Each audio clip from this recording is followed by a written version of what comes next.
Hello guys, in this video I am going to show you how to set the audio warning for the toll booth function in the IGO Navigation application.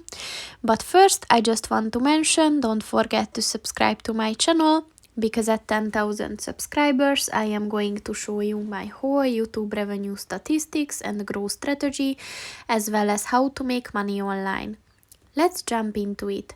First of all, open the application on your phone and then click on the three lines at the bottom of the page on the right, and then scroll down and click on the settings button, and then click on the warnings button, and then click on the alert points button. And once you enable the alert point warnings section, click on the alert types button. And here click on the toll booth button.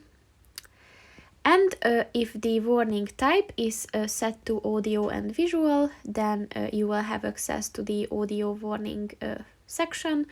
And if you click on that, you can set it to according to your preference. So that's pretty much it for this video, guys. See you in the next one. Goodbye.